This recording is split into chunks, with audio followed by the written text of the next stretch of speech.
Hey everybody, it's April Henry back for another Facebook Live. And for once, I did not have technical troubles.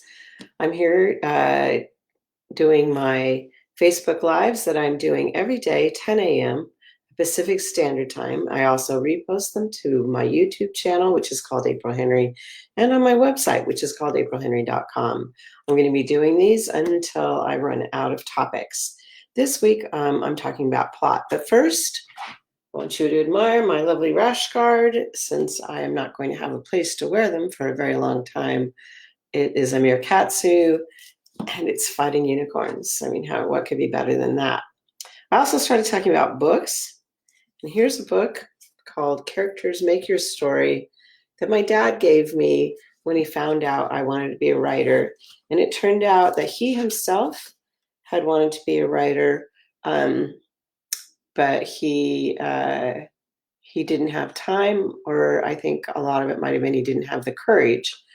No diss on my dad.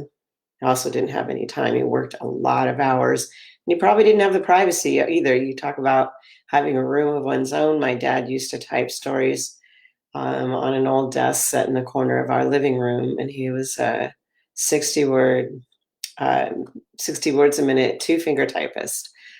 He wrote stories for his day job. He was a news director at a small TV station. So anyway, so that's my book of the day, Characters Make Your Story, and I think it's very true.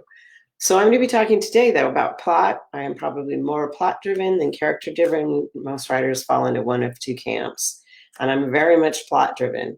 Now, uh, what is plot? It's a series of events that move the characters in the story forward.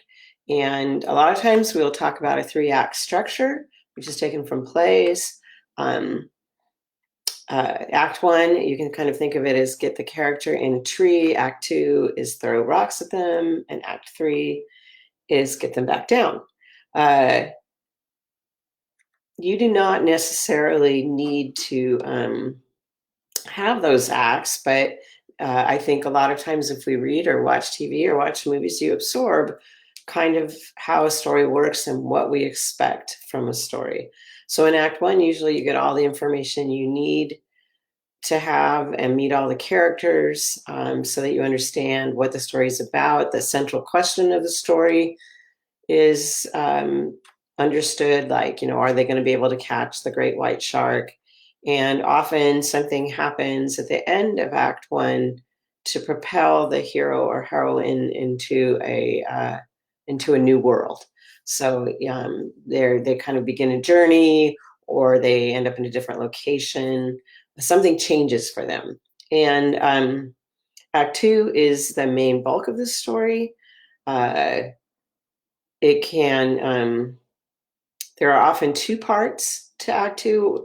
The first part, the character tries to solve the problem in the wrong way and fails badly. And then in the second part of Act Two, the character tries to solve the problem in what seems to be the right way and fails spectacularly. Um, Usually, Act Two ends either with a defeat or sometimes what looks like a win, but it's a false one. And it all propels us into the final battle, which is the climactic Act Three, where the hero has to confront his own biggest nightmare and has to kind of reach down inside of themselves. We see the protagonist's character change. Sometimes we even see the bad guy or antagonist character change. And there may be kind of a big final reversal or twist at the end. So if you think about it, there's a book by Hallie Ephron, mystery writing, that I like. And she talks about, if you're going to have a book that uh, that her standard is that her first chapter is dramatic opening, then her next 7 chapters are Act One and end with a plot twist. Then her next 10 chapters are Act Two, ends with another plot twist. And then there's Act Three, which is a final 10 chapters, ends with another plot twist. And then she thinks about having a coda, a single chapter that kind of is a reflection on what happened, maybe a final secret being revealed. So how much plotting do you need to do? You may not need to do any, or you can do a very, very detailed outline. I don't know if you guys have read any books by Phil Margolin. He writes probably a 75-page outline for a 300-page book. So he has 1 page of outline for every 4 pages. I could not write like that. Anytime anyone gives you writing advice about how to do something, you have to um, think about whether that's going to work for you. That or try it out for yourself and see if it works for you. That wouldn't work for me.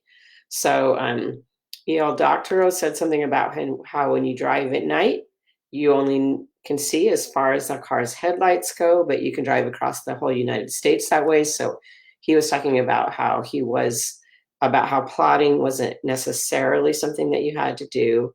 Um, George R.R. Martin says there were two kinds of writers, and one is an architect who has all the blueprints, and the other is more of a gardener who plants things and sees what comes up. And interestingly, George R.R. Martin is very much of a gardener. He is not a big plotter, which is hard for me to believe. Maybe he's just so intelligent he can keep things like Hodor in his head for 4 books. But um, there's a book I like called Story Trumps Structure, and he talks about how the two kinds of authors, the gardener or the architect or the uh, pantser and the plotter, can work. So he says if you're a pantser, you just write by the seat of your pants, that your story can wander and not escalate. And so he says if you want to write that way, ask yourself, what would the characters naturally do in this situation? Is this scene essential to my story? Have I given it the right number of words, considering its overall importance? And how can I end this in a way that's both unexpected yet inevitable? Well, isn't that a good question? He says, what are readers worried about, hoping for, wondering about, and what are they expecting? And then see where it takes you. Then on the flip side, he said, if you are a big plotter, then your story can suffer from a lack of believability. That you might have decided that the character is going to go downstairs in her nightgown with a candle during the big storm to see what's making the weird noise in the basement, where a real person would never do that. So you have to ask yourself what would naturally happen next. What are readers thinking about? And how can I make this link to everything that happened previously?